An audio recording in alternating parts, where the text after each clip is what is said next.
और वो ग्राउंड में भी रो रहा था। लेकिन जब पाकिस्तान वाले कराते डेब्यू कराते हैं तो तारीख रकम कर देते हैं, कोई हैट्रिक कर लेता है, कोई सेंचुरी मार देता है। यही फर्क है PSL के उभरते हुए खिलाड़ी और IPL के उभरते हुए खिलाड़ियों में। तो मालूमात यूट्यूब चैनल फ्रेंड्स, अगर आपको वीडियो पसंद आ जाए तो लाइक और शेयर जरूर कीजिएगा। चैनल ऑनलाइन मालूमात को सब्सक्राइब करना ना भूलिएगा। शुक्रिया। वीडियो की न्यूजीलैंड के साथ सीरीज से पहले ही ICC ने पाकिस्तान के खतरनाक बॉलर पर पाबंदी लगा दी। Pakistan versus New Zealand series schedule है जनवरी 2018 में। पाकिस्तान न्यूजीलैंड का दौरा करेगा जनवरी 2018 में, जहां पर ODI और T20 मैचेस खेले जाएंगे।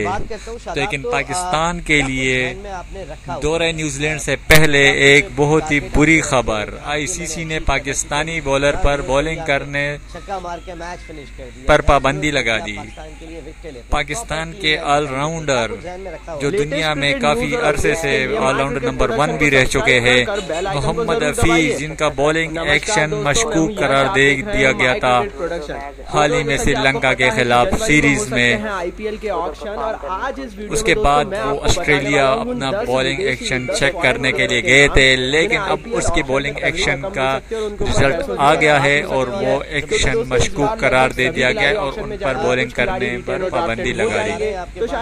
पाकिस्तान के लिए न्यूजीलैंड सीरीज से पहले बहुत ही बुरी खबर, ऑलराउंडर मोहम्मद हफीज पर बॉलिंग करने से पाबंदी लगा दी गई है। मोहम्मद हफीज अब बॉलिंग करते हुए नजर नहीं आएंगे जब तक वो अपने एक्शन को सीधा ना करे।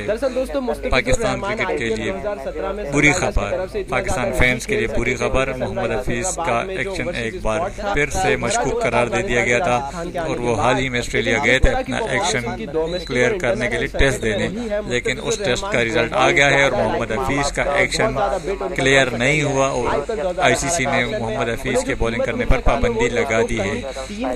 मोहम्मद हफीज न्यूजीलैंड के खिलाफ बॉलिंग नहीं करेंगे, सिर्फ बैटिंग और फील्डिंग करेंगे। खिलाड़ी जिन पर भारी मात्रा में मोहम्मद हफीज को न्यूजीलैंड के खिलाफ एज ए बैट्समैन खिलाया जाएगा, न कि एज ए ऑलराउंडर। दोस्तों, अगर आपको वीडियो पसंद आई हो तो इस वीडियो को लाइक और शेयर जरूर कीजिएगा। चैनल ऑनलाइन मालूमात को सब्सक्राइब करना ना भूलिएगा। शुक्रिया। अल्लाह हाफ़िज़। अच्छा प्रदर्शन भी दे चुके हैं अपनी टीम की लिए T20 क्रिकेट में कैप्टनसी की भूमिका भी निभा सकते हैं, इसलिए फाफ डू प्लेसेस पर भी पैसा बरस सकता है। हालांकि CSK और RR में से दोनों टीम में से किसी एक को मौका मिलेगा उन्हें ड्राफ्ट करने का, और अगर वो ड्राफ्ट नहीं हो सकते तो IPL ऑक्शन में उनके ऊपर 3.5 से लेकर 6 करोड़ रुपए तक